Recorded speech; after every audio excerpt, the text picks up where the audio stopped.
Cassette 1, Side 2. Practice Test 2. You will hear a number of different recordings, and you will have to answer questions on what you hear.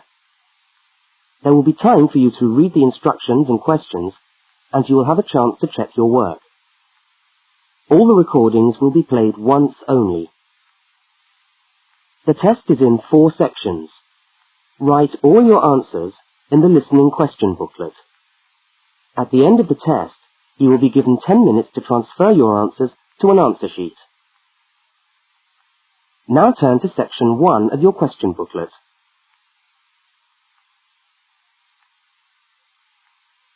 Section 1. In this section, you will hear 2 overseas students, Kate and Lukey, being interviewed by a university counsellor. First look at questions 1 to 5.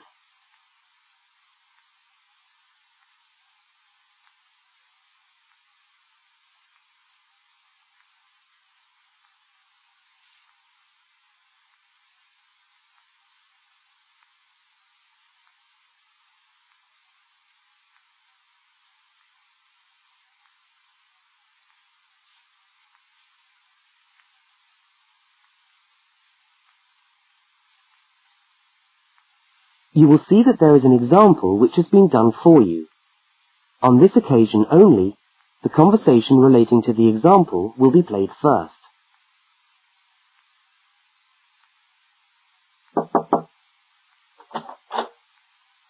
Hi there, Kate. Come on in. How are you today? Fine, thanks.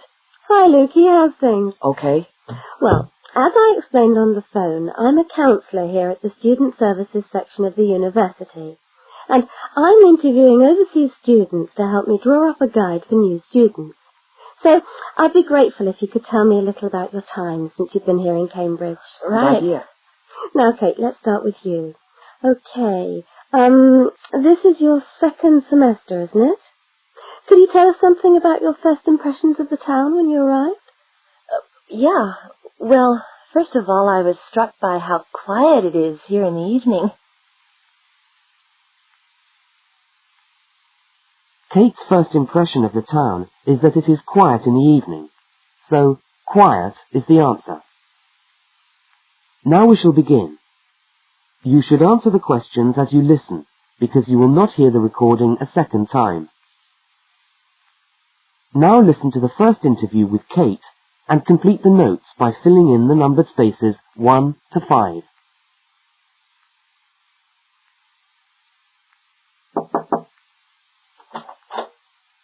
Hi there, Kate. Come on in. How are you today? Fine, thanks. Hi, Lukey. How's things? Okay. Well, as I explained on the phone, I'm a counsellor here at the Student Services section of the university.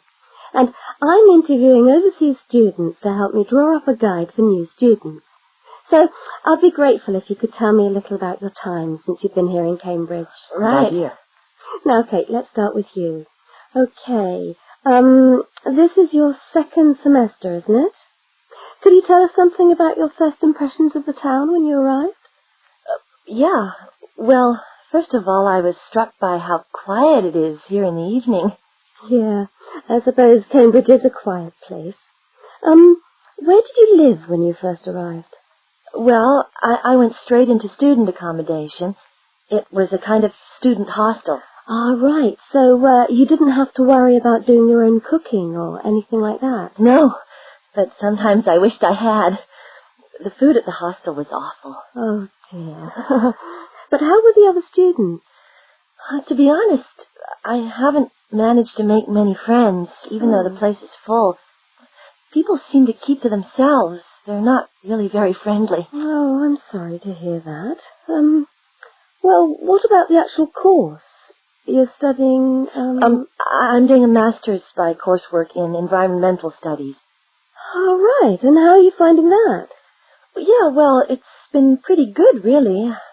I've enjoyed the course, but I feel there hasn't been enough contact with the lecturers. Oh. They all seem to be incredibly busy. The only chance I've really had to talk to them was on the field trip.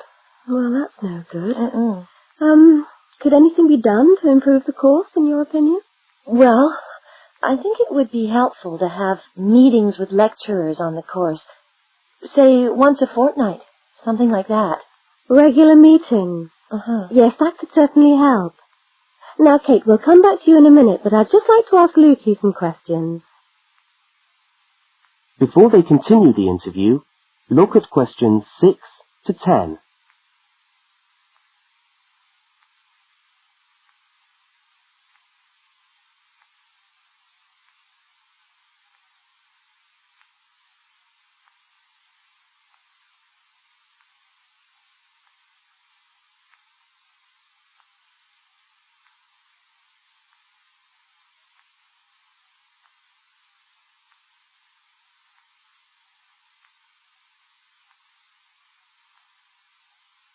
As you listen to the rest of the interview, complete the notes. Lukey, where are you from? I am from Indonesia. And how did you find Cambridge when you first arrived? Well, I like it here. I think the city is very beautiful. What about your accommodation? Was that okay? Yes, okay. At first, I stayed with a family for 3 months. They were very kind to me, but they had 3 young children and I found it difficult to study. Right, I see. So after 3 months, I moved out, and now I live with 2 other students in a student house. It's much cheaper and we like it there. Good. And, what about your studies? What are you studying? I'm doing a Bachelor of Computing. Computing, I see. Apart from the language difficulties, if you can separate them, how have you found the course? Okay, but... Yes, go on. Well, the main difficulty for me is getting time on the computers in the computer room. It's always busy and this makes it very hard to do my practical work. Yes, I'm sure it would. Can you reserve time in the computer room? No, you can't. But it would certainly help if we could reserve computer time. Yes, I'll look into that and see if something can't be done to improve things over there. Now, let's go back to Kate. That is the end of section 1. You now have half a minute to check your answers.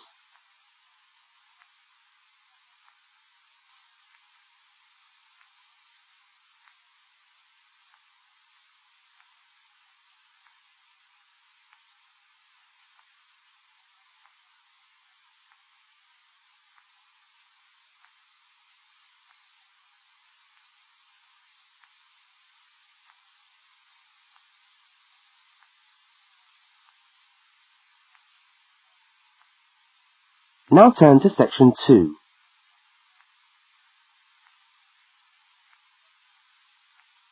Section 2. You are going to hear a radio talk about buying a bicycle. First, you have some time to look at questions 11 to 20.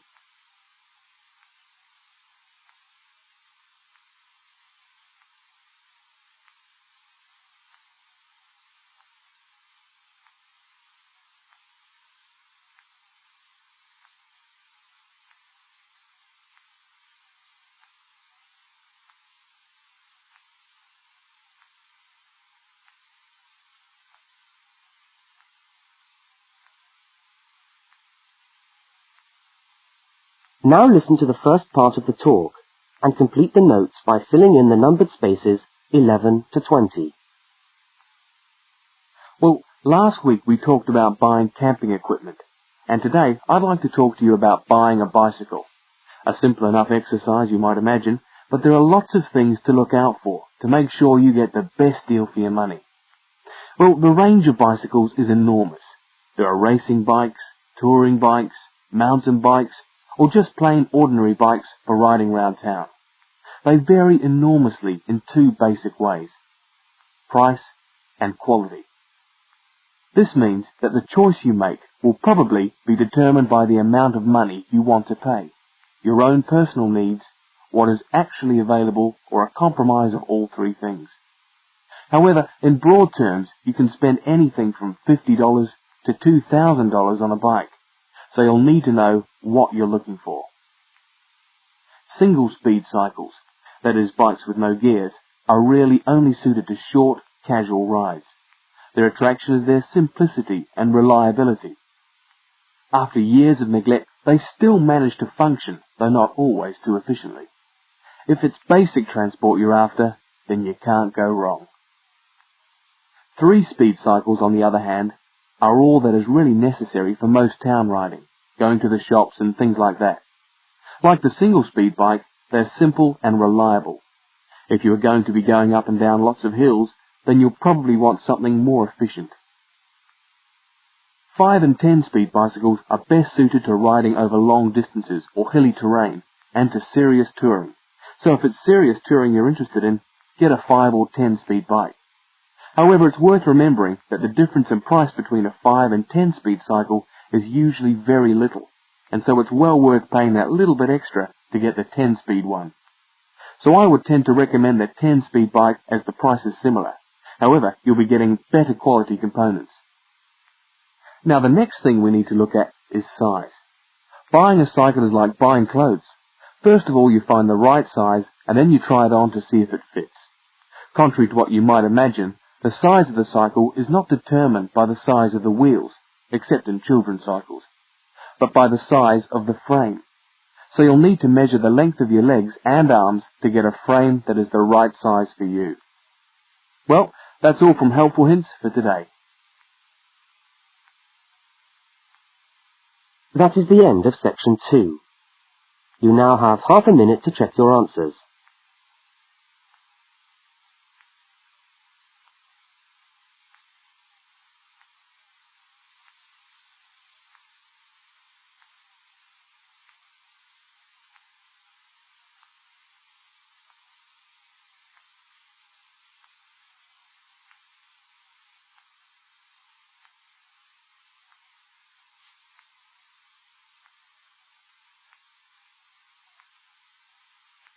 Now turn to section 3.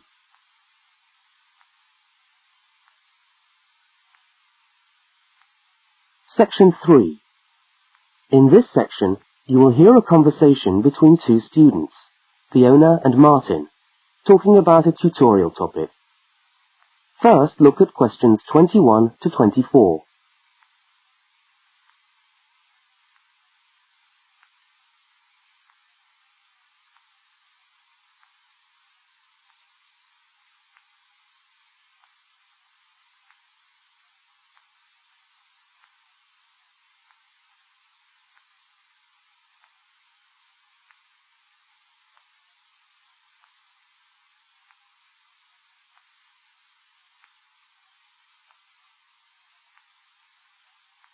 Now listen and answer questions 21 to 24.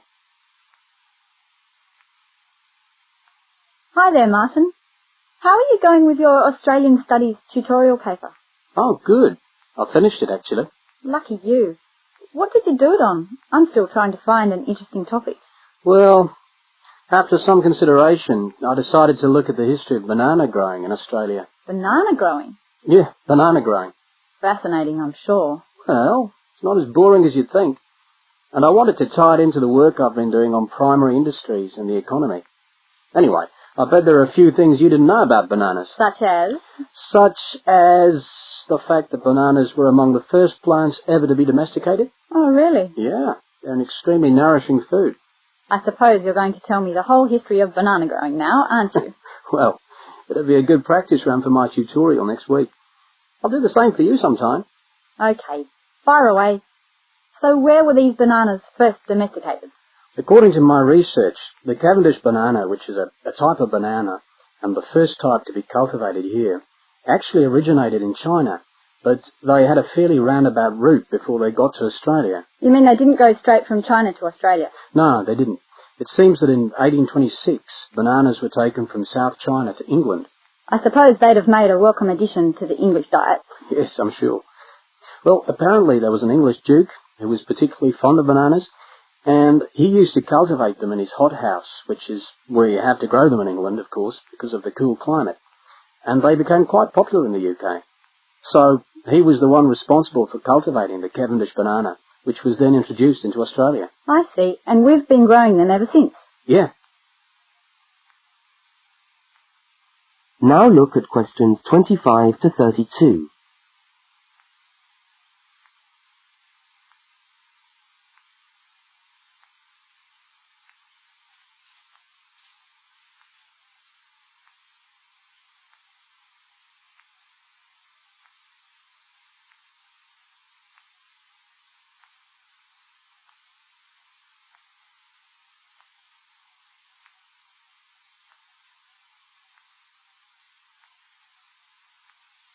As the conversation continues, complete Martin's notes. Are they hard to grow? Well, yes and no. To grow them in your garden, no, not really. But to grow them commercially, you need to know what you're doing. You see, you only get one bunch of bananas per tree, and it can take up to 3 years for a tree to bear fruit if you don't do anything special to it. But this period is greatly reduced with modern growing methods, particularly in plantations where you have perfect tropical conditions. Right. So what are you looking at? 1 year? 2 years? No, around 15 months in good conditions for a tree to produce a bunch of bananas. And once you've got your bunch, you cut the bunch and the plant down. So how do the trees reproduce then? Well, bananas are normally grown from suckers, which spring up around the parent plant, usually just above the plant. They tend to like to grow uphill, or at least that's the common wisdom. So that's why banana plantations are usually on hillsides, is it? Yeah, they grow best like that. That's interesting. If you plant them in rich soil and give them plenty of water at the beginning of summer, then they should be well advanced by the beginning of winter, when growth virtually stops. But in a country like England, they're hard to grow. Although you can grow them in a hothouse. But in Australia, it's not difficult. No, though even here, the growers put plastic bags around the bunches to protect them and keep them warm. If you go up to the banana growing districts, you'll see all these banana trees with plastic bags on them. But how do they stop the bananas going bad before they reach the shops? Well, the banana bunches are picked well before the fruit's ripe. Once you cut the bunch, the bananas stop growing, but they do continue to ripen. The interesting thing is that once one banana ripens, it gives off a gas which then helps all the others to ripen. So they pretty much all ripen within a few hours of each other. Amazing. So do we export lots of bananas overseas to Europe and Asia, for instance? Well, oddly enough, no. I believe New Zealand takes a small proportion of the crop, but otherwise, well, they're mostly grown for the domestic market, which is surprising when you think about it, because we grow an enormous number of bananas each year. Yes, well, thank you for all that information. I'm sure the tutorial paper will go really well. You certainly seem to have done your research on the subject. Let's hope so. That is the end of section 3. You now have half a minute to check your answers.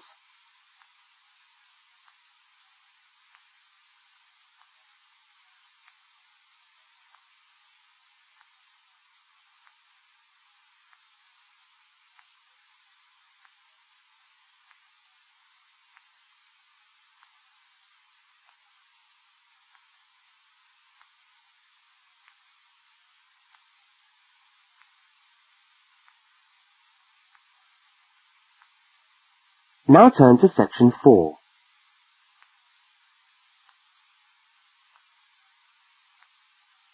Section 4. You are going to hear part of a public lecture for new students. First, look at questions 33 to 35.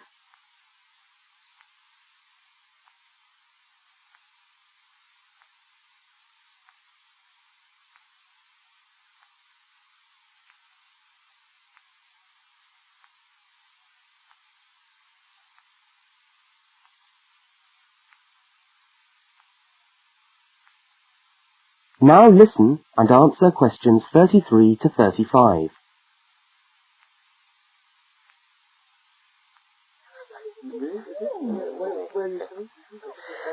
Good morning everyone, and welcome to our regular lecture on health issues. This series of lectures is organised by the Students' Union and is part of the Union's attempt to help you, the students of this university, to stay healthy while coping with study and social life at the same time.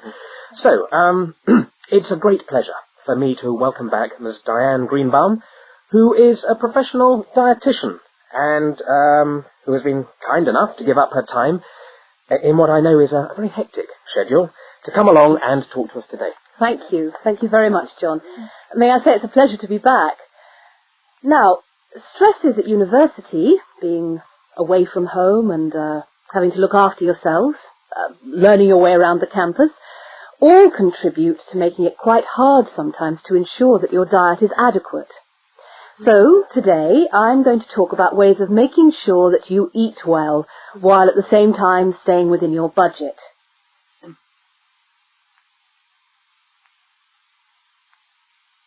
Now look at questions 36 to 41.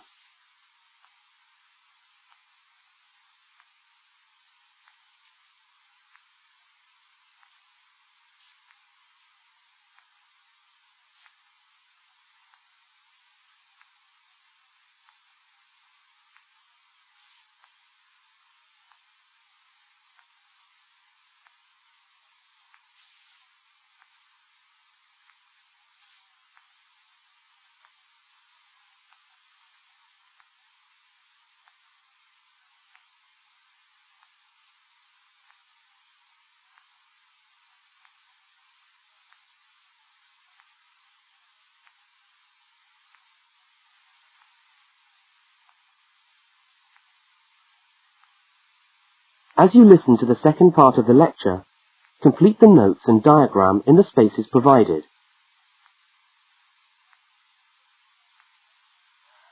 If you have a well-balanced diet, then you should be getting all the vitamins that you need for normal daily living. However, sometimes we think we're eating the right foods, but the vitamins are escaping, perhaps as a result of cooking, and anyway, we're not getting the full benefit of them. Now, if you lack vitamins in any way, the solution isn't to rush off and take vitamin pills, though they can sometimes help. No, it's far better to look at your diet and how you prepare your food. So, what are vitamins? Well, the dictionary tells us they are food factors essential in small quantities to maintain life. Now, there are fat-soluble vitamins which can be stored for quite some time by the body, and there are water-soluble vitamins which are removed more rapidly from the body. And so a regular daily intake of these ones is needed. Okay, so how can you ensure that your diet contains enough of the vitamins you need? Well, first of all, you may have to establish some new eating habits. No more chips at the uni canteen, I'm afraid. Now, firstly, you must eat a variety of foods. Then you need to ensure that you eat at least 4 servings of fruit and vegetables daily. Now, you'll need to shop 2 or 3 times a week to make sure that they're fresh, and store your vegetables in the fridge or in a cool, dark place. Now, let's just refresh our memories by looking at the healthy diet pyramid. Okay, can you all see that? Good. Well, now, as you see, we've got 3 levels to our pyramid. At the top, in the smallest area, are the things which we should really be trying to avoid as much as possible. Things like, yes, sugar, salt, butter, all that sort of thing.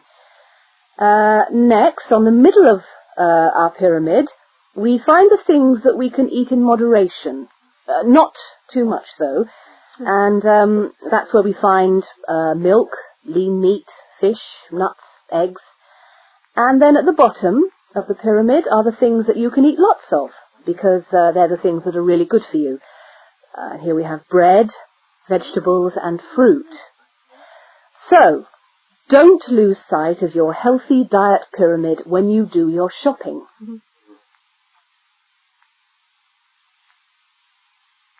That is the end of section 4. You now have half a minute to check your answers.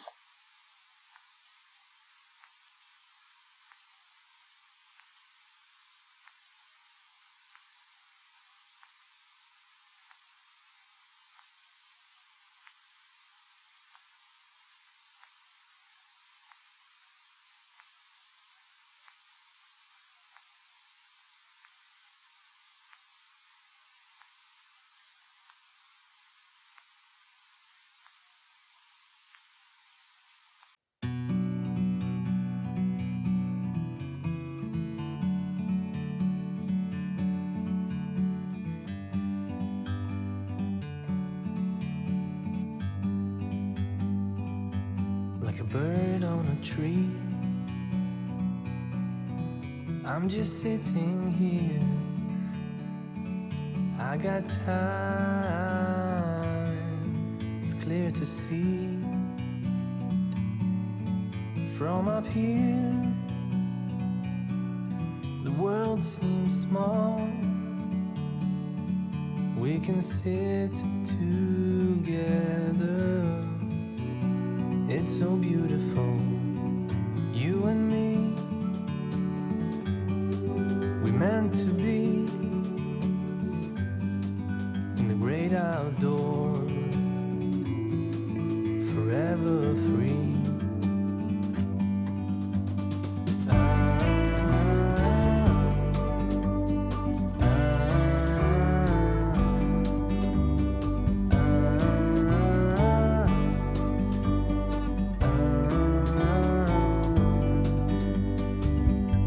Sometimes you need to go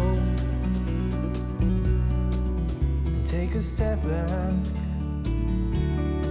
to see the truth around you. From a distance you can tell.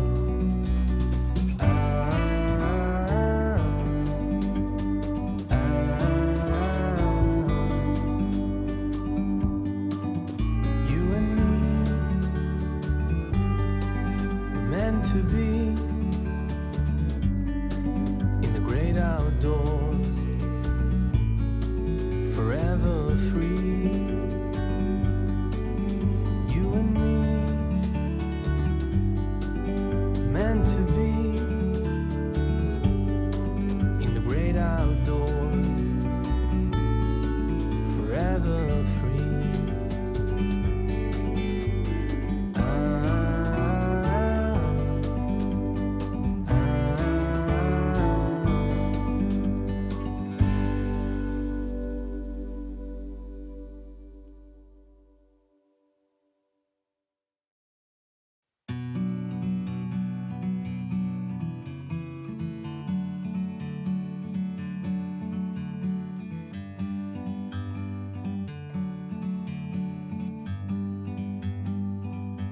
Like a bird on a tree,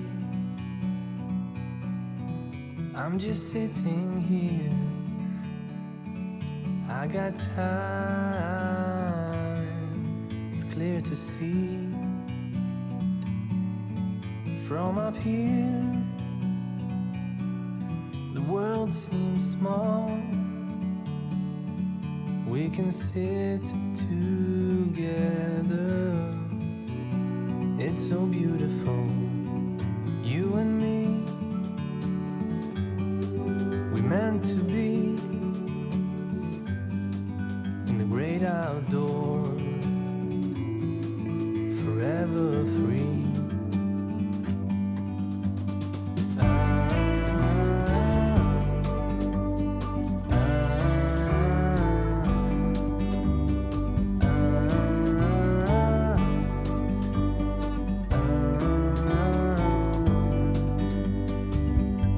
Sometimes you need to go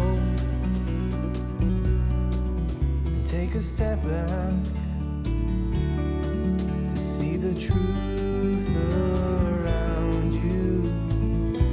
From a distance you can tell.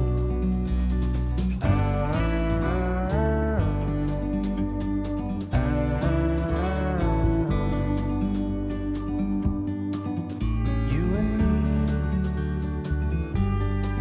were meant to be in the great outdoors, forever free. You and me,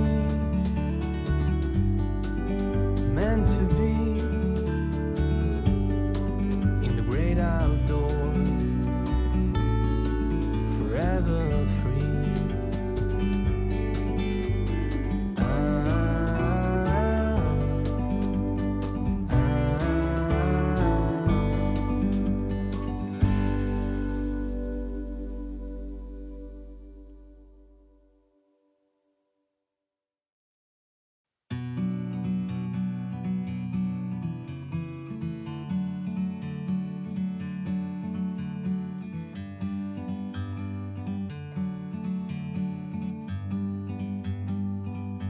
Like a bird on a tree,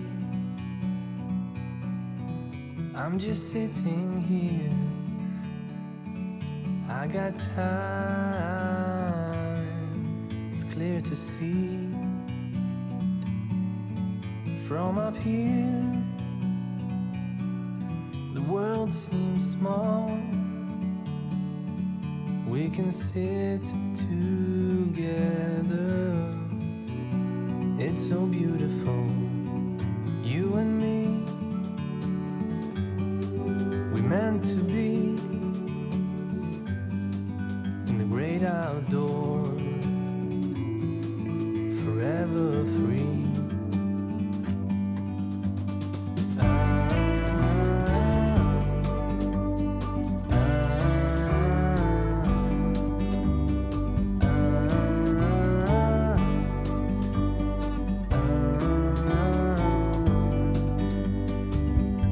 Sometimes you need to go and take a step back to see the truth around you. From a distance you can tell.